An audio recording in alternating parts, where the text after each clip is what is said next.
আমরা প্রতিদিন একটা ভালো গুণ অর্জন করব, একটা মন্দ গুণ বর্জন করব, এই প্ল্যান নিয়ে যাব, তাই না? একটা সুন্নাত জানবো, একটা ভুল ভাঙবো, একটা ভালো গুণ নিয়ে যাব, একটা মন্দ গুণ ছাড়বো। এটা হলো আমাদের প্ল্যান। তো আজকে আমরা যে ভালো গুণটা নিয়ে যাবো ইনশাআল্লাহ, সেটা হলো সত্যবাদিতা। আবু বকর রাদিয়াল্লাহু তাআলা বলেছেন, সত্যবাদিতা হলো আমানত আর মিথ্যা হলো খেয়ানত। ঈমান কিন্তু সত্যবাদিতার নাম। যারা আল্লাহকে রব হিসাবে মানে, তাওহীদে বিশ্বাস করে, তারা সত্য কথা বলে, সত্যবাদিতা তাদের মধ্যে আছে। আর যে আল্লাহকে রব হিসাবে মানে না, আল্লাহর তাওহীদে বিশ্বাস করে না, সে আল্লাহর সঙ্গে শরীক বা পার্টনার সাব্যস্ত করতেছে, সে মিথ্যে কথা বলতেছে। তো ঈমান জিনিসটাই হলো কি? সত্যবাদিতার ব্যাপার। তো এই জন্য সত্যটা হলো আমানত আর মিথ্যাটা হলো আমানতের খেয়ানত। ইমাম কুরতুবী রাহমাতুল্লাহ বলেছেন, সত্যবাদী হলো সে ব্যক্তি যার কথা এবং কাজ এক হয়। কথা এবং কাজ এক হয়, ভেতর আর বাহির একরকম হয়, এটাই হলো সত্যবাদিতা। তাহলে ভেতর যা হবে বাহিরটাও সেরকম হতে হবে। দুই রকম হতে পারবে না। আমাদের ম্যাক্সিমাম মানুষেরই দুইটা রূপ আছে, দুইটা পরিচয় আছে, আর কারোর কারোর আরও বেশিও আছে। কীরকম দুইটা পরিচয়? একটা পরিচয় পাবলিকের কাছে, আরেকটা পরিচয় আমার নিজের কাছে। মানুষের কাছে একটা জাহির করি, এটা আমার ক্লায়েন্ট, আমার কাস্টমার, আমার অফিস সহকর্মী, সবার কাছে আমার একটা রূপ জাহির হয়, বাট আমি নিজেকে আরেকটা রূপ জানি। এই জিনিসটা আছে না? দুইটা না, বহু রূপ আছে আমাদের মধ্যে। অনেকে দেখবেন যে হুজুরদের সাথে যখন মিশছে তখন মাশাআল্লাহ, আল্লাহ বিল্লাহ, সুবহানাল্লাহ, তাল্লাহ, জিকির আজকার, কারণ এই ধর্মীয় আবহ, এখানে সে এটা। একই লোক কোনো সাংস্কৃতিক অনুষ্ঠানে গেছে, সংস্কৃতি মানে বলো গান বাজনা, আচ্ছা, সাংস্কৃতিক অনুষ্ঠানে গেছে, ওখানে যা উনি দেখবেন যে ধুমধা একার পুরা ইউ হয়ে গেছে। এরকম আছে না? তাহলে রূপ দুইটা এখানেই হয়ে গেল। হ্যাঁ, এরপরে আপনি ক্রেতার সাথে রূপ একরকম, বিক্রেতার সাথে আরেক রকম, বইয়ের সাথে একরকম, আর কাস্টমার যদি মহিলা হয় আরেক রকম। আপা বসেন বসেন, এই আপনার চেয়ার দাও, কী খাবেন আপা, চা না কফি? আর বইয়ের সাথে, এই তুমি সারাক্ষণ জ্ঞান জ্ঞান করা ছাড়া কাজ নাই তোমার বাসায়, একটু পর মেসেজ দাও, একটু পর মেসেজ দাও, কোনো কাজ করতে পারি না। একই কথা মহিলাদেরও, যে অপরিচিত পুরুষ আসলে যত সুন্দর করে কথা বলে নিজের স্বামীটার সাথে, তাহলে রূপ ওখানে একটা, এখানে আরেকটা। এভাবে আমাদের কত সহস্র রূপ যে আমরা ধারণ করে আছি, সেগুলো যদি আল্লাহ রাব্বুল আমাদের ভেতরটাকে যদি কোনো ফিল্মের মতো করে আল্লাহ তাআলা যদি আমাদেরকে বাহির করে দেখার সুযোগ দিতেন, আমরা নিজেরাই পাগল হয়ে যেতাম নিজেদের রূপ দেখা, যে আমি কত নিকৃষ্ট, কত নোংরা এবং কত বাজে ক্যারেক্টার এবং চরিত্রের মানুষ আমি, যে আমার কত রূপ আমি কত জায়গায় দেখাই। এই সবগুলোর সাথে সম্পর্ক হলো এই সত্যবাদিতার গুণের সাথে, যে ভেতর একরকম হবে, বাহির আরেক রকম হবে না। ভাই, ভেতর বাহির একরকম করার সংগ্রাম চালাতে হবে, যে আমার এই দুইটার ভিতরে আমি গ্যাপটা কমায় ফেলবো ইনশাআল্লাহ। কোরআনে কারিমে আল্লাহ তাআলা এমনি এমনি বলেন না, ইয়া আইয়ুহাল্লাযীনা আমানুত্তাকুল্লাহ, হে ঈমানদারগণ তোমরা তাকওয়া অবলম্বন করো, তাকওয়া অবলম্বন করো, মুত্তাকি হও। এরপরে আল্লাহ বলছেন ওয়াকুনু মাস সাদিকিন। আয়াতগুলো আমাদের মুখস্থ করে ফেলার দরকার, ছোট ছোট আয়াত তো। ইয়া আইয়ুহাল্লাযীনা আমানুত্তাকুল্লাহ, হে ঈমানদারগণ তোমরা তাকওয়া অবলম্বন করো, ওয়াকুনু মাস সাদিকিন, এবং তোমরা থাকো মুত্তাকিদের, এই সাদিকদের সাথে। সাদিক মানে কি? সত্যবাদী। সত্যবাদীদের সাথে থাকো। মুত্তাকি হতে হলে যারা সত্যবাদী তাদের সংস্রব, তাদের সান্নিধ্য, এটা অবলম্বন করো। আপনি সমাজে আশেপাশে খুঁজলে পাবেন বহু লোক, যে তুলনামূলকভাবে আপনার কাছে মনে হবে যে আপনার নিজের চাইতে সে সলিড, মানে ভেজাল কম, ভেতর আর বাহিরের মধ্যে গ্যাপ কম। এই মানুষগুলো হয়তো কোনো বড় আলেম না, বড় কোনো হুজুর না, বড় কোনো মার্কালা মানুষ না, বড় কোনো পপুলার মানুষ না, এমনকি সমাজে তাদের কোনো ভ্যালু নাই, বাট সরলতা আছে, দুই নাম্বারই নাই, মুনাফিকি নাই, কপটতা নাই, ভেজাল নাই, চালাকি নাই। চালাকি বলতে আমি চালাকিকে নেগেটিভ অর্থে বলতেছি, সে চালাকি নাই। এরকম মানুষ কিন্তু আছে সমাজে, খোঁজ করলে পাবেন। আমি এরকম মানুষ পেলে আমি মানে আঠার মতো লেগে থাকার চেষ্টা করি। মাশাআল্লাহ, আমি তো এরকম হতে পারতাম, চেষ্টা করি। এই মানুষগুলোর সাথে থাকা, এটা মুত্তাকি হওয়ার জন্য সহায়ক। তাদের সাথে বন্ধুতা করা, তাদের সাথে আত্মীয়তা করা, তাদের বাসায় আসা যাওয়া করা, তাদের সাথে উঠা বসা করা, তাদের প্রতিবেশী হওয়া, হ্যাঁ, তাদের সাথে কাজ কারবার করা, তাদের সান্নিধ্যে যাওয়া, এগুলো মানুষের মধ্যে ভালো গুণ সৃষ্টি করতে সাহায্য করে। তাই মুত্তাকি হওয়ার জন্য এই প্র্যাকটিসটা খুব জরুরি, যে খুঁজে খুঁজে যে কোন লোকটা ফাউল কথা, বাউল্য কথা বলে না, বকওয়াস কথা বলে না, 2 নম্বরে মুনাফিকি করে না, সলিড মানুষ খুঁজে খুঁজে তুলনামূলকভাবে। আমি তো একেবারে আবু বকর রাদিয়াল্লাহু তাআলার মতো সত্যবাদী এই যুগে পাবো না। যেটা পাবো ওর মধ্যে ভালোটা আমাকে খুঁজে বের করি। আমার মসজিদ মুসল্লিদের মধ্যে সবচেয়ে ভালো মানুষটাকে, হতে পারে কোনো ভ্যানওয়ালা, হতে পারে কোনো চাকরিজীবী, হতে পারে কোনো ব্যবসায়ী, ওই মানুষের সাথে আমার বন্ধুত্ব হবে। বিশেষ করে আমার লিকেজটা ধরতে হবে যে আমার দুর্বলতা কোথায়, তাহলে এই দুর্বলতাটা নাই কার মধ্যে, তার সাথে আমার মিশতে হবে। তাহলে আমার মধ্যে এক ধরনের প্রেশার আমি ফিল করবো যে আমার মধ্যে এটা নাই আর এই লোকটার মধ্যে এটা আছে। যত বেশি তার সাথে চলবেন তত বেশি আপনার বিবেকে হেমা, আস্তে আস্তে ইনশাআল্লাহ পরিবর্তনের পথে আমরা যেতে পারবো। জুনায়েদ বাগদাদী রহমতুল্লাহ আলাইহি বলেছেন, প্রকৃতির সত্যবাদিতা হলো এমন স্থানের সত্য বলা যেখানে মিথ্যা বললেই কেবল মুক্তি পাওয়া যেতে পারে, মিথ্যা বললেই মুক্তি যাওয়া যেতে পারে, সেখানেও দাঁড়িয়ে সত্য বলা, এটা হলো আসল সত্যবাদিতা। সত্যবাদিতার একেবারে চূড়ান্ত পর্যায়ে এটা, যেখানে মিথ্যা বলা ছাড়া উপায় নাই, সেখানেও আল্লাহর উপর ভরসা করে সত্যের উপরে টিকে থাকা। মানুষ 10টা গালি দিবে, আমার 2টা ক্ষতি হবে, অনেক সমস্যা হবে, তারপর আমি ওইটার উপর অটল থাকলাম। এটা হলো অনেক বড় ব্যাপার। যে কোনো একটা প্রতিষ্ঠান, নাম বললাম না, এটার কর্ণধার আমাকে একবার ফোন দিয়েছেন, ভাই আমরা একটা অফার দিছি সাধারণ মানুষকে, কাস্টমারদেরকে, তো আমাদের যারা অফারটা ঘোষণা করছে তাদের একটা ভুল হয়ে গেছে।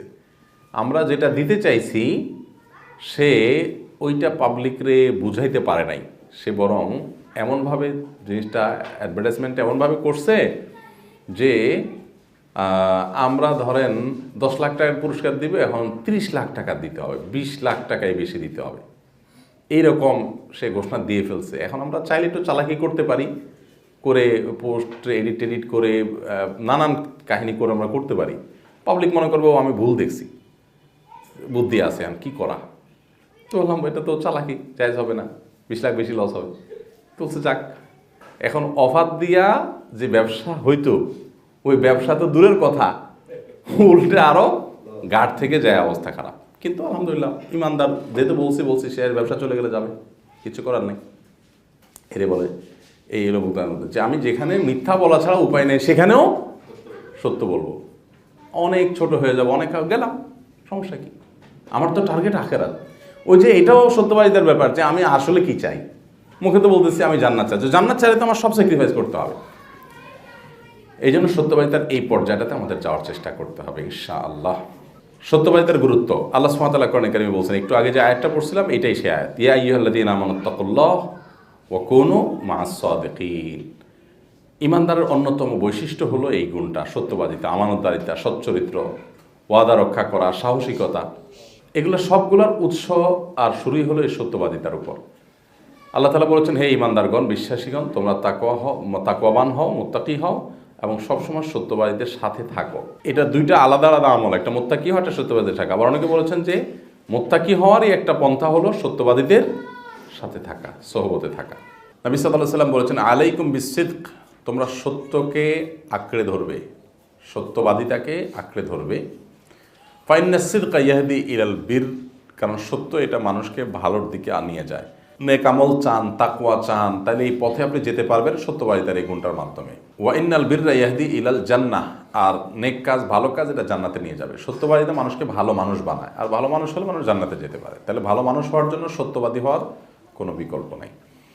আর এর বিপরীতে আচ্ছা, ওমায় আসালুর রাজুল ইয়াসদুকু, একটা মানুষ সত্য কথা যখন বলতে থাকে সবসময়, ওয়াতাহাররা সিদক, এবং সবসময় সে সত্য বলার জন্য মানে চেষ্টা করে যে যেভাবে হোক আমি সত্যই বলবো, এভাবে যখন মানুষ চেষ্টা করে এবং সত্য বলতেই থাকে, মানে সত্যের রেশিওটা বাড়াতে থাকে আস্তে আস্তে, হাত্তা ইউকতাবা ইনদাল্লাহি সিদ্দিকা, তখন আল্লাহর কাছে এই লোকটার নাম সত্যবাদী হিসাবে উঠে যায়, একটা তালিকায় উঠে যায়।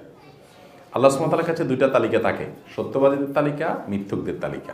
যারা সত্যবাদিতা যাওয়ার জন্য সংগ্রাম করে, সত্য বলবো, ধানায় পানায় করবো না, এই সংগ্রামে আগাইতে থাকে এবং চেষ্টা করতে থাকে, আগাইতে থাকে। তো করতে করতে একটা পর্যায়ে গিয়ে আল্লাহ সুবহানাহু ওয়া তাআলা ফেরেশতাদের নির্দেশ করেন, আমার এই বান্দার নাম সিদ্দিকদের তালিকায় উঠায় ফেলাও। সে সত্যবাদীদের তালিকায় তার নামটা চলে যায়। আর এর বিপরীতে ফাইনাল কাযিবা ইয়াহদি ইলাল ফুজুর, আর মিথ্যা মানুষকে পাপের দিকে নিয়ে যায়, গুনাহের দিকে নিয়ে যায়। মিথ্যা আস্তে আস্তে আস্তে আস্তে অন্যান্য পাপগুলোকে ডাইলবাদ করে ফেলে। ওয়াইনাল ফুজুর ইয়াহদি ইলান নার, আর গুনাহ মানুষকে জাহান্নামের দিকে নিয়ে যায়। অতএব মিথ্যার সেদিকে নিয়ে যায়। ওমা ইয়াসালু রাজুলু ইয়াকযিব, আরেকজন মানুষ মিথ্যা যখন বলতে থাকে কাজে বেকাজে, কাস্টমারের সাথে, মানুষের সাথে, বইয়ের সাথে, সন্তানের সাথে, দরকারে বেদরকারে বলতে ওয়ায়াতহাররাল কাযব, এবং সবসময় সে ইচ্ছা করে মিথ্যা কথা বলে, প্ল্যান পরিকল্পনা করে সাজার সুন্দর করে বলে, এরকম করতে থাকে হাত্তা ইউকতাবা ইনদাল্লাহি কাযযাবা, তখন একটা পর্যায়ে এই লোকটার নাম মিথ্যুকদের তালিকায় উঠে যায়। তো আমাদের নামগুলো হয় সত্যবাদীদের তালিকায় আছে, আর না হলে মিথ্যাবাদীদের তালিকায় আছে। তো সংগ্রাম চালানো দরকার যেন সত্যবাদীদের তালিকা আমার নাম আছে এটাকে নিশ্চিত করতে পারি। আমি নিজেরটা নিজেই বলতে পারার কথা যে আমি কতটা সত্যবাদী, নিজেকে নিজে পরীক্ষা করা দরকার, চাপ দেওয়া দরকার, যোগ্যতা করা দরকার। আল্লাহ তাআলা আমাদের সবাইকে তৌফিক দান করুক। সবাই চেষ্টা করবো তো ইনশাআল্লাহ। সত্যের প্রয়োগ, সত্যবাদী হওয়া, এটার একটা স্তর হলো আল্লাহর সাথে সত্যবাদী হওয়া। আল্লাহর সাথে সত্যবাদীটা কি? আমরা ওই যে আল্লাহকে বলছি যে আল্লাহ আমাদের রব, না? আল্লাহকে রব হিসাবে আমি বললাম আল্লাহ তুমি আমার রব, স্বীকার করলাম। এখন আমি এটা ভেতর থেকে কতটা ধারণ করি, এটা হলো আল্লাহর সাথে সত্যবাদিতার ব্যাপার। যে আমি আল্লাহ তাআলার কাছে রব হিসাবে যে স্বীকার করলাম, আসলে কি আল্লাহকে পালন করতে মনে করি, তাহলে আমার চাকরি, আমার ব্যবসা বাণিজ্য নিয়ে এত অরিড হওয়ার তোমার কিছু নেই। আমি যদি মনে করি যে আল্লাহই রক্ষাকারী, তাহলে তো আল্লাহর প্রতি সে বিশ্বাসটা, আমার তাওয়াক্কুলটা ওই লেভেলে থাকা দরকার। এগুলো হলো আল্লাহর সাথে সত্যবাদিতা আর কি, যে আমি মুখে যেটা বলছি সেটা স্বীকার করতেছি কিনা। তো আল্লাহ তাআলার ফয়সালা সন্তুষ্ট থাকা, এটাও আল্লাহর সাথে সত্যবাদিতার একটা বড় দিক, যে আল্লাহ তাআলা যা ফয়সালা করেছেন এর মধ্যে আমার জন্য কল্যাণ আছে, আমি বিশ্বাস করি, তাহলে আমি সন্তুষ্ট থাকবো, আলহামদুলিল্লাহ বলবো। যে হয় নাই, আলহামদুলিল্লাহ, যাক, বোঝা গেছে এর মধ্যে আমার কল্যাণ আছে। হতে পারে কষ্ট হচ্ছে, হোক, কিন্তু কষ্ট করে সুখ আমার আছে নিশ্চিত। এই সত্যবাদিতার অংশ হিসাবে মানুষ আল্লাহর রাহে নিজেকে শহীদ হিসাবে উপস্থাপন করার জন্য স্বপ্ন দেখবে, চেষ্টা করবে যে আমার জীবন যখন দিতেই হবে আমি আল্লাহকে সন্তুষ্ট করার জন্যই দিব। আমার জীবনটা যেন আল্লাহর রাহে যায়, যেন শাহাদাতের মৃত্যু হয়, যেন আল্লাহকে খুশি করতে পারি, যেন আমার জীবনটা আল্লাহর দ্বীনের জন্য যায়। এটা হলো আমি মুখে আল্লাহর জন্য যে সব কিছু বলতেছি, আমি বলতেছি ইন্না সলাতি ওয়া নুসুকি ওয়া মাহইয়ায়া ওয়া মামাতি, আমার সলাত, আমার জীবন মরণ সব আল্লাহর উদ্দেশ্যে নিবেদিত। এটার বাস্তবায়ন যেন আমি করার মানসিকতা লালন করতে পারি, আল্লাহর সাথে সত্যবাদিতার অংশ। নিয়তের সত্যবাদিতা, আমরা যখন কোনো কাজ করব, কার খুশি করার জন্য করব, কি ফিডব্যাকের আশায় করব, এটা হলো নিয়তের সত্যবাদিতা এবং অসত্যবাদিতার ব্যাপার। আমরা যখন শুধু আল্লাহকে খুশি করার জন্য করব, তখন আল্লাহর সাথে আমি সত্যবাদী হলাম। তখন আল্লাহর সাথে সত্যবাদী হওয়ার একটা এক্সাম্পল আমি দিলাম, যে ঠিক আছে আমি আল্লাহকে খুশি করার জন্য, অন্য কোনো ধান্দা টার্গেট কারোর কিচ্ছুই আমার দরকার নেই। আমাদের একটা রোগ আছে, ক্রেডিট নেওয়া আছে না? এটা তো এখন রীতিমতো একটা ফ্যাশনে পরিণত হয়ে গেছে, তাই না? মানে উর্দুওয়ালারা বলে হিস্সা নেওয়া, হিস্সা লেনা। আর আমরা বলি হলো এটাকে কৃতিত্ব জাহির করা, ক্রেডিট নেওয়া। এটা মুত্তাকির সাথে যায় না। মুত্তাকি ক্রেডিট নেওয়ার চেষ্টা করবে না। ক্রেডিট চলে আসছে ইচ্ছা ছাড়া, ভিন্ন কথা। কিন্তু আমি ক্রেডিট জাহির করা, ক্রেডিট নেওয়ার চেষ্টা করব, এটা কিন্তু আমি করছি, এটা আমার করা, আর এই জিনিসটা আমি আপনাকে দিয়েছিলাম। মানে এগুলো হলো সব ক্রেডিট জাহির করা। কে দিছে লোকটা টের পায় নাই, তার কাজটা হয়ে গেছে, আলহামদুলিল্লাহ, আমি আল্লাহর কাছ থেকে আজর চাই, আমি সেখানে আর জাহির করতে যাব না। কিন্তু এই মানসিকতাগুলো, এগুলোকে আমরা কিন্তু দোষেরও মনে করি না। সমস্যা হলো এগুলোকে আমরা একদম স্বাভাবিক মনে করতে করতে আমরা রোগী হয়ে গেছি, যে রোগটাকেও আমরা ফাইন্ড আউট করতে পারতেছি না। কথায় সত্যবাদিতা, আল্লাহ সুবহানাহু ওয়া তাআলা বলেছেন ওয়াইদা কুলতুম ফাদিলু, তোমরা যখন কথা বলবে তখন ন্যায্য কথা বলবে, ওয়ালাউ কানা যা কুরবা, এমনকি তোমার কাছের কেউ হোক না কেন। এটা অবশ্য সত্যবাদিতারও ব্যাপার, আবার ন্যায় বিচারের ব্যাপার। গোটা কোরআনে শুরু থেকে শেষ পর্যন্ত লক্ষ্য করবেন আপনি, বারবার করে আল্লাহ তাআলা মানুষকে ন্যায় বিচারের কথা বলছেন। এই ন্যায় বিচারটা কিন্তু সত্যের ব্যাপার, তাই না? অন্যায় বিচারটা মিথ্যা, আর ন্যায় বিচারটা হলো সত্য। এখন সাধারণত আমরা কি করি বলেন? আমরা একবার ইসলামিক জায়গায় আসি। ইসলামিক জায়গায় ধরেন আমরা সবাই একটা চিন্তা লালন করি, আমরা সবাই একটা আদর্শ অনুসরণ করি।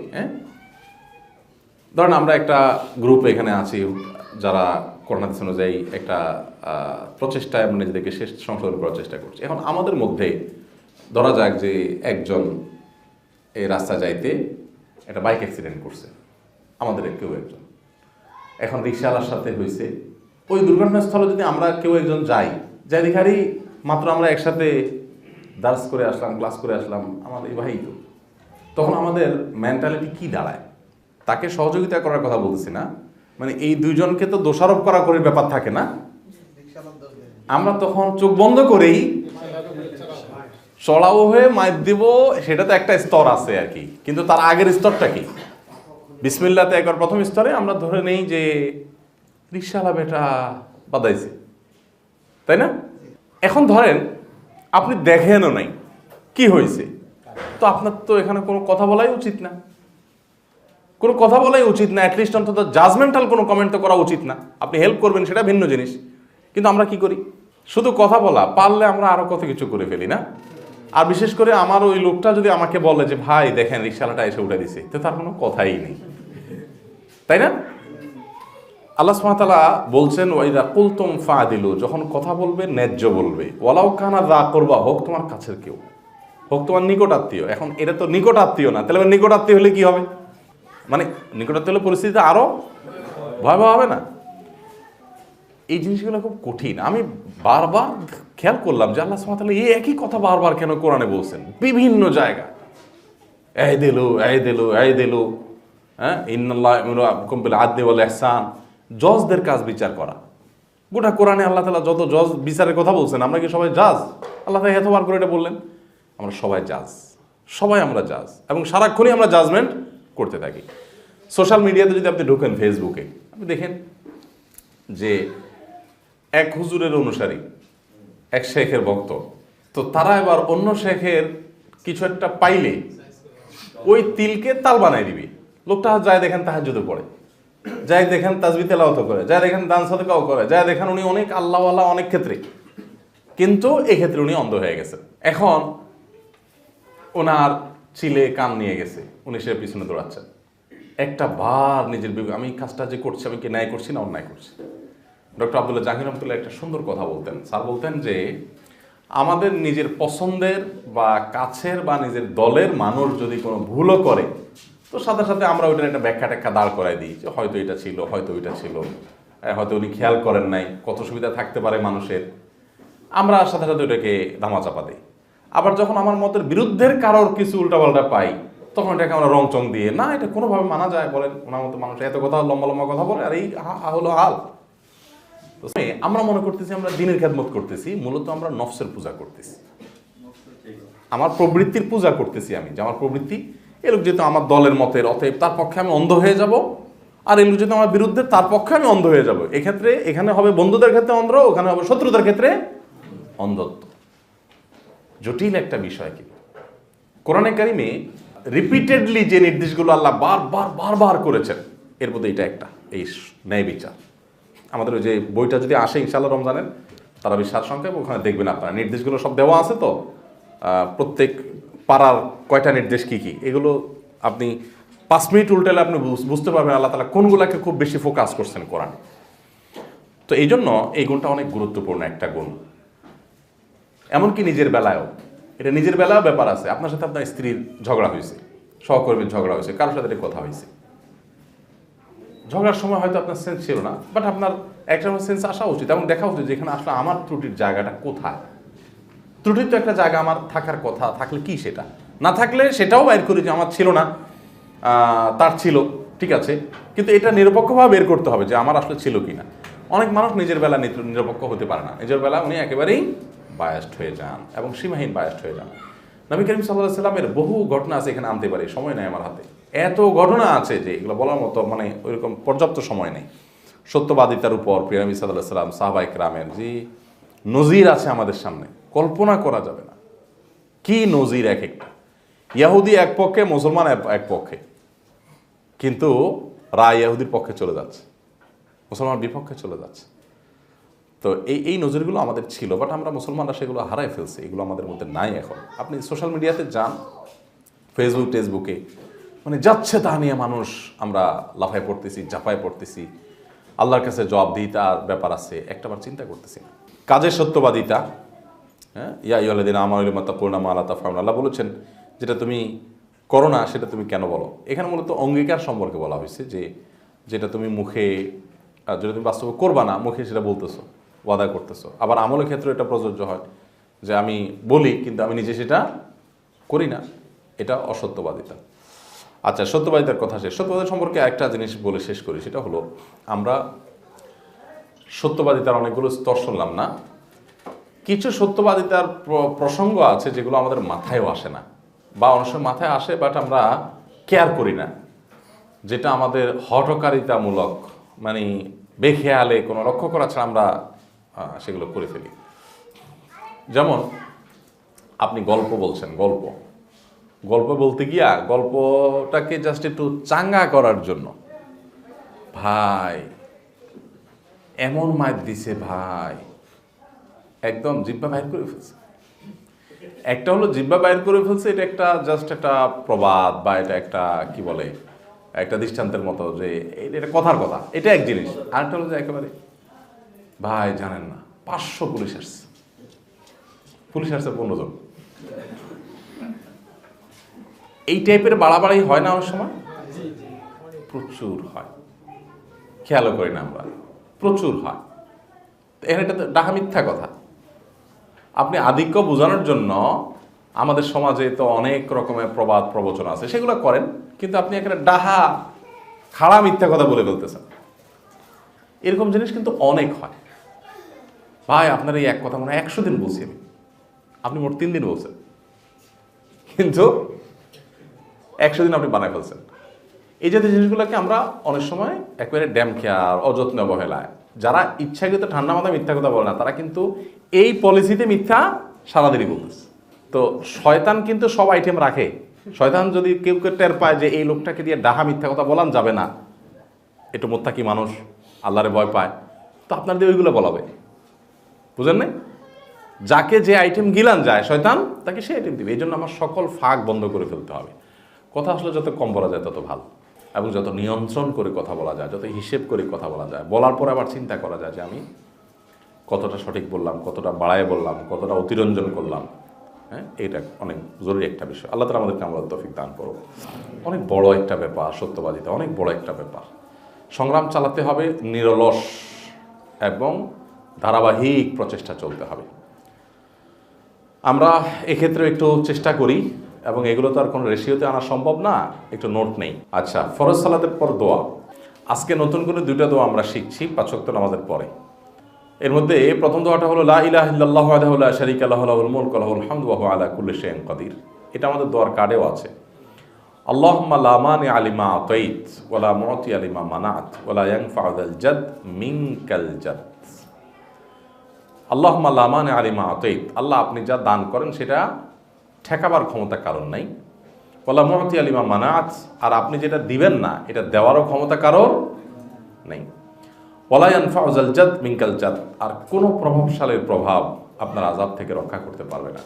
আপনি যদি কাউকে শাস্তি দিতে চান, তো কোনো প্রভাবশালীর প্রভাব সেটা থেকে তাকে রক্ষা করতে পারবে না। এই স্বীকৃতি আল্লাহ তাআলার কাছে জানায় দেওয়া প্রতিদিন প্রত্যেক ওয়াক্ত নামাজের পর। অর্থাৎ দিকে বুঝে পড়তে পারলে আরও ভালো। আচ্ছা, 5 নম্বর দোয়া হলো লা ইলাহা ইল্লাল্লাহু ওয়াহদাহু লা শারীকা লাহু লাহুল মুলকু ওয়া লাহুল হামদু ওয়া হুয়া আলা কুল্লি শাইইন কাদির। আল্লাহ ছাড়া সত্যিকারের কোনো মাবুদ নাই, রাজত্ব তার, প্রশংসা তার, ওয়া হুয়া আলা কুল্লি শাইইন কাদির, তিনি সব কিছু করতে সক্ষম। লা হাওলা ওয়া লা কুওয়াতা ইল্লা বিল্লাহ। লা হাওলা ওয়া লা কুওয়াতা ইল্লা বিল্লাহর অর্থ কি? আল্লাহ ছাড়া কোনো শক্তি, কোনো পরিস্থিতিতে কোনো কিছুর ক্ষমতা কারণ নেই, সেটা হোক ভালো কাজ করার, হোক মন্দ কাজ ছাড়ার। এটা হলো আত্মসমর্পণ, যে আল্লাহ আমার ভালো কাজ করার ক্ষেত্রেও তুমি তৌফিক না দিলে কোনো ক্ষমতা আমার নাই, পারবো না, আর মন্দ কাজ ছাড়ার ক্ষেত্রে তুমি সুযোগ না দিলে, তৌফিক না দিলে আমি ছাড়তে পারি। আমি চেষ্টা করতে পারি, কিন্তু তোমার তৌফিকটাই মূল। এগুলো সবগুলো হলো সারেন্ডার। আল্লাহর কাছে যত সারেন্ডার করতে পারবেন, আল্লাহ তাআলার সাহায্য তত বেশি পাওয়া যাবে। লা ইলাহা ইল্লাল্লাহু ওয়া লা না'বুদু ইল্লা ইয়্যাহ, আল্লাহ ছাড়া সত্যিকারের কোনো মাবুদ নাই। ওয়া লা না'বুদু ইল্লা ইয়্যাহ, আল্লাহ ছাড়া কারোর আমি ইবাদত করব না বা করি না। লাহুন নি'মাতু ওয়া লাহুল ফদল, নিয়ামত তার, ফদল মানে করুণা, অনুগ্রহ তার, ওয়া লাহুস সানাউল হাসান, এবং সুন্দর স্তুতি প্রশংসা এটাও আল্লাহ। লা ইলাহা ইল্লাল্লাহু মুখলিসিনা লাহুদ্দিন ওয়া লাউ কারিহাল কাফিরুন, আল্লাহ ছাড়া সত্যিকারের কোনো মাবুদ নাই, মুখলিসিনা লাহুদ্দিন, আমার ইমানকে তার জন্য খাঁটি করে আমি স্বীকৃতি দিচ্ছি, ওয়া লাউ কারিহাল কাফিরুন, যদিও কাফেররা অপছন্দ করুক আল্লাহর তাওহীদ এবং একত্ববাদকে। দেখেন, এক লা ইলাহা ইল্লাল্লাহ এই 2টা দোয়াতে কতবার হিসাব করে দেখেন, মানে তাওহীদ যে কত গুরুত্বপূর্ণ, শীতমুক্ত ঈমান আনা যে কত গুরুত্বপূর্ণ, পদে পদে পদে পদে বিষয়ে দেখবেন যে কোরআন হাদিসে আমাদেরকে বলা আছে। আজকে আমরা যে মন্দ কাজ ছাড়বো, তাহলে আমরা আজকে যে ভালো গুণ অর্জন করবো এটা হলো সত্যবাদিতা। আজকে যে সুন্নত পেলাম সেটা 5 ওয়াক্ত সালাত পরবর্তী দোয়া। আর আজকে যে গুনাহটা ছাড়বো আমরা সেটা হলো আত্মীয়তা রক্ষা না করার যে গুনাহ, এটা আমরা ছাড়বো। আত্মীয়তার সম্পর্ক রক্ষা না করা আর কি, আত্মীয়তার সম্পর্ককে রক্ষা না করা, এটাকে মানে নাই একটু জটিল হয়েছে বুঝতে। আত্মীয়তার সম্পর্ক ছিন্ন করা, আত্মীয়তার সম্পর্ক ছিন্ন করা, এটা হলো অপরাধ, এটা হলো গুনাহ। এই গুনাহটা, এই অপরাধটা ছাড়বো আমরা। এবার আত্মীয়তার সম্পর্ক ছিন্ন করা, এই সম্পর্কে কোরআন হাদিসে অনেক কথা বলা আছে, সেদিকে আমরা যাওয়ার দরকার নেই। আল্লাহ সুবহানাহু ওয়া তাআলা কোরআনে কারীমে এখানে একটা আয়াত বলা আছে, ফালা আসাইতুম ইন তাওয়াল্লাইতুম আন তুফসিদু ফিল আরদি ওয়া তুকাত্তিউ আরহামাকুম। তোমরা যদি ফিরে যাও তবে কি তোমরা দুনিয়ার বুকে বিপর্যয় সৃষ্টি করবে আর আত্মীয়তার সম্পর্ক ছিন্ন করবা? মানে আত্মীয়তার সম্পর্ক ছিন্ন করাটা একটা অপরাধ। এদেরকে আল্লাহ তাআলা অভিসম্পাত করেন সত্যের ব্যাপারে, বধির এবং অন্ধ করে দেন যারা আত্মীয়তার সম্পর্ক ছিন্ন করে এবং দুনিয়াতে ফাসাদ সৃষ্টি করে। আর আত্মীয়তার সম্পর্ক ছিন্ন করা সম্পর্কে হাদিসও আছে, লা ইয়াদখুলুল জান্নাতা কাতি', যা আত্মীয়তার সম্পর্ক ছিন্নকারী জান্নাতে প্রবেশ করবে না। আত্মীয়তার বন্ধন, এটাকে আল্লাহ তাআলা ভাষা দিয়েছেন আল্লাহর সাথে কথা বলার। সে আল্লাহর সাথে কথা বলেছে, আল্লাহ তাআলা তাকে বলেছে, দেখো যে ব্যক্তি তোমাকে রক্ষা করবে, আত্মীয়তার বন্ধনকে আল্লাহ বলছেন যে তোমাকে রক্ষা করবে আমি তাকে রক্ষা করব, যে তোমাকে ছিন্ন করবে আমিও তাকে ছিন্ন করব। এত বড় একটা ব্যাপার। এই জন্য রক্ত সম্পর্কে আত্মীয়দের সাথে সুসম্পর্ক বজায় রাখার চেষ্টা করা দরকার। এখানে একটা জটিলতা হলো যে আত্মীয় স্বজন কাছে ভিড়তে গেলে, সম্পর্ক রাখতে গেলে আরও তাবিজ কবজ করে, ব্ল্যাক ম্যাজিক করে, ক্ষতি করার চেষ্টা করে। ডেফিনেটলি আপনি তার থেকে দূরে থাকতে পারবেন আপনার আত্মরক্ষার প্রয়োজনে।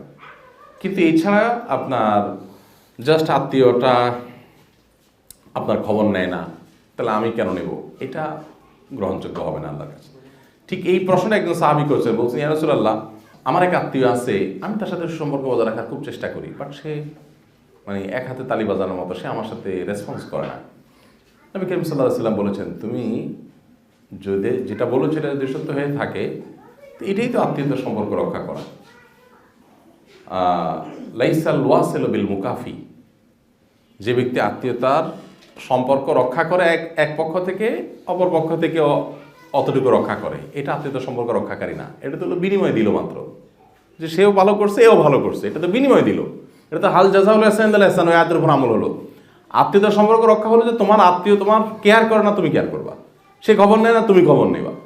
সে তোমার ভালো চায় না, তুমি তার ভালোটা চাইবা মনে মনে আল্লাহর কাছে। এটাই তো আত্মীয়তার সম্পর্ক রক্ষা করা, আমার আত্মীয় হিসেবে তার কল্যাণ আমি চাইবো যতটুকু তোমার সাধ্যে কুলায়। তো এই জন্য আমরা অনেকে আছি যে আত্মীয় আমার বাচ্চাকে এটা জামা দিয়েছে, তো আমি এটা জামা দেবো। সে একবেলা দাওয়াত খাওয়াইছে, আমি আরেকবেলা খাওয়াবো। আছে না, বিশেষ করে অনেকে আছে, মহিলাদের মধ্যে অনেকে আছে, কেন তাদের খবর নিতে হবে? তারা একটা খবর নেয় কোনো দিন? আসে না, এই কথা আসে না? যে তুমি সারাদিন ফোন দাও, তারা কবার তোমার ফোন দিছে? বিশেষ করে বউরা জামাইদেরকে অনেক মহব্বত করো, তো এই জন্য বলে আর কি, তুমি যে এত টাকা খরচ করে মোবাইল কল দিচ্ছ, সে কবার খবর দিছে তোমারে? তো বলতে হবে যে এই প্রশ্নের উত্তরে রাসূল আকরাম সাল্লাল্লাহু আলাইহি ওয়াসাল্লাম দিয়েছেন। এই সাহাবীর এই প্রশ্নই ছিল, সে ফোন দিলে আমিও ফোন দেবো, তাহলে তো আত্মীয় হলো না। এটা তো নর্মাল ভদ্রতা, সবার সাথে এটা করতে হবে। আত্মীয় দেখেই তো সে কল দেয় না, তারপর আমি কল দেবো, বিকজ সে আমার আত্মীয়। এখন কত হলো, সে কল দেয় না, তো সে কল দেয় না, তার কবরে সে যাবে, তো আমি তো তার কবরে যাবো না, তার জব দিয়ে তো আমি করবো না, আমারটা আমি করি, চেষ্টা করি। তো চেষ্টা করবো তো আমরা সবাই ইনশাআল্লাহ। আমি একটা কথা বলি, সবচেয়ে অবহেলিত আত্মীয়র নাম হলো ফুফু। সবচেয়ে অবহেলিত আত্মীয়র নাম হলো ফুফু। আমার ফুফু নাই, বাপরা সব ভাই ছিলেন, কিন্তু যাদের ফুফু আছে আমি দেখি যে এই বেচারিরা এতিমের মতো, ভাতিজারা কোনো সাইড দেয় না ফুফুদেরকে। ফুফুদের অনেক ত্রুটি আছে, অনেক ফুফু আছে ভাতিজাদের সাথে শত্রুতা করে, ঝামেলা করে, কিন্তু যে যুক্তি দেন না কেন আপনি, কোনো অবস্থাতে আপনি তো আত্মীয়দের সম্পর্ককে ছিন্ন করে ফেলতে পারেন না, যদি বড় কোনো আর ওই যেটা বললাম যে আপনাকে খুন করতে আসে, তো আপনি ডেফিনেটলি দূরত্ব বজায় রাখবেন, সেটা ভিন্ন জিনিস। আমি এটা তো প্রায় বলি, আত্মীয়ের মধ্যে মায়ের দিককার আত্মীয়ের সাথে সম্পর্ক মোটামুটি মানুষ ভালো রাখে, আর বাপের দিকের আত্মীয়ের সাথে সম্পর্ক মানুষের খুব একটা ভালো থাকে না। এই জন্য দেখবেন খালার সাথে সম্পর্ক যত ভালো, ফুফুর সাথে কিন্তু সম্পর্কটা তত, মামুর সাথে সম্পর্কটা যত ভালো হয়, চাচার সাথে কিন্তু সম্পর্কটা এত, খালা তো মামাতো ভাইয়ের সাথে সম্পর্কটা যত ভালো হয়, ফুফাতো চাচাতো ভাইয়ের সাথে সম্পর্কটা এত ভালো। এটার একটা কারণ তো এটা যে মামা খালু এরা দূরে থাকে, চাচারা কাছে থাকে। তো কাছে থাকলে টুনটান হয়, ঝগড়াঝাটি হয় এবং স্বার্থের টানে পড়ানো হয়, ওদের সাথে স্বার্থের টানা পড়ানো হয় না, জমি জমার হিসাবে এতটা হয় না। এটাতে একটা ব্যাপার আছে। আরেকটা ব্যাপার হলো মারা পোলাপান রে, আরেকটা ব্যাপার হলো যে এই ফুফু চাচারা আসলেও জমি জমানের বিভিন্ন ইস্যু নিয়ে তারা ঠেলাঠেলি করে, যে যথেষ্ট বিদ্বেষ এবং দূরত্ব তৈরি হয়। আর আরেকটা বাস্তবতা হলো মায়েরা সবসময় নানা বাড়ির ফজিলত শোনায়, ঠিক না? তোমার মামু কি করছে জানো তোমাদের জন্য? হ্যাঁ, খালা জান দিয়ে ফেলছে তোমার জন্য। আসলে জানটার বেশিও দেয়, আর যা দেয় তার চেয়ে মা আবার একটু। ছোটবেলা থেকে বাচ্চা ওইভাবে মেন্টালি গড়ে ওঠে, যার কারণে আত্মীয়তার বন্ধন রক্ষা করার ক্ষেত্রে তার এক পাল্লা ভারী হয়ে যায়, আরেক পাল্লা একদম উপরে উঠে থাকে, ব্যালেন্সটা। অথচ আত্মীয়তার সম্পর্কের যে সিরিয়াল, এই সিরিয়ালে কিন্তু বাপের ধিক্কারগুলো আগে আসে। আমি এই জন্য বলি আত্মীয়তার সিরিয়ালের 3টা ক্লাস আছে: first class, second class, third class. First class হলো বাপের ধিক্কার, সেকেন্ড ক্লাস হলো মায়ের ধিক্কার, আর থার্ড ক্লাস হলো শ্বশুরবাড়ির ধিক্কার। এখন আমরা পুরা উল্টে ফেলাইছি। শ্বশুরবাড়িটা হলো এ গ্রেডের, তাই না? এবার বি গ্রেড নানার বাড়ি, খালা মামু, আর সি গ্রেড হলো এ বাপের গোষ্ঠী। মানে হুবহু উল্টে নিছি না আমরা? আহা, আল্লাহ আমাদেরকে সংশোধন করার তৌফিক দান করো। গুরুত্ব বোঝা, কার গুরুত্ব কতটুকু, এবং সেই গুরুত্বটা দেওয়া। আত্মীয়তার সম্পর্ক রক্ষা বলতে কি বোঝায় ভাই? খুব বেশি কিছু না। আপনি হাই হেলথে থাকলেন, একটু টাচে থাকলেন, খোঁজ খবর নিলেন, কিছু করতে পারে না দূর থেকে কল্যাণ কামনা করলেন, একটু অসুখ হয়েছে হসপিটালে চলে গেলেন, একটু বাড়িতে গেলেন, একটু রান্না করে নিলেন, একটু খোঁজ খবর নিলেন। অনেক সামর্থ্য দরকার নাই তো এটার জন্য যে আপনি টাকা পয়সা দিয়ে ভাষায় দিলেন, জরুরি না। হ্যাঁ, আপনি টাকা পয়সা দানের ক্ষেত্রে আত্মীয়রা আগে দিলেন, তারপরে অন্য বাইরে। আত্মীয় যদি গরিব থাকে, আবার আত্মীয় গরিব, মানে অনেক মানুষ আছে এরকম যে এক বড় ব্যবসা প্রতিষ্ঠানের মালিক আছে, আমাদের অনুষ্ঠানে আসেন বা মহব্বত করেন আমাদেরকে, বলেন যে ভাই এলাকায় আত্মীয় স্বজন যা আছে, একটা ফার্মাসিউটিক্যালস কোম্পানির মালিক, বলেন যে যত আছে আত্মীয় স্বজন সবার বাড়ি টাড়ি করে দোতলা টোতলা করা শেষ, এখন 3 তলার জন্য তারা টাকা নিতে আসে। যাদের দোতলা হয়ে গেছে ওরা বলে ভাই আর কিছু টাকা দিলে একটু রড বাইর করা ছিল, আমরা একটু সারটা দিতে পারি। এখন আত্মীয় যদি এরকম ডিমান্ডের হয় তো সেইটারে আমলে নেওয়া যাবে না। কিন্তু আপনার গরিব মানুষকে যদি দিতে হয়, আপনার আত্মীয় গরিব আছে তো আগে তারপরে বাইরে অন্যগুলো। এইভাবে আত্মীয়তার সম্পর্ক রক্ষা করতে। আর এখন তো আত্মীয়তার সম্পর্ক রক্ষা করা যত সোজা, আল্লাহর কাছে কি যে জবাব আমরা দেব কিয়ামতের ময়দানে, যে তোমার ফোন আছে হাতে, একটা SMS পাঠাইতে পারো, একটা টেক্সট করতে পারো, একটা ফোন করতে পারো, ইজিলি তুমি খোঁজ খবর নিতে পারো। তারপরে দেখা যায় মাসকে মাস চলে যায়, আমরা একটু কথা বলার সময়ও পাই না। এটা ইবাদত মনে করি আমাকে এই ইবাদতগুলো করতে হবে অবসর সময়গুলোতে, যে আমি কোন আত্মীয়ের প্রতি আমার একটু মানে যোগাযোগ কম আছে, ঠিক আছে, একটু যোগাযোগ করি, চেষ্টা করি যতটুকু সম্ভব। আর ছিন্ন করার ব্যাপার যে আসে, যে গোটা কোরআনে বারবার করে ছিন্ন করতে নিষেধ করা আছে আত্মীয় সম্পর্ক। আচ্ছা আমাকে বলেন তো, ছিন্নটা কখন হয়? আত্মীয়তার সম্পর্ক ছিন্ন করার প্রশ্নটা কখন আসে? যখন রেষারেষির পর্যায়ে।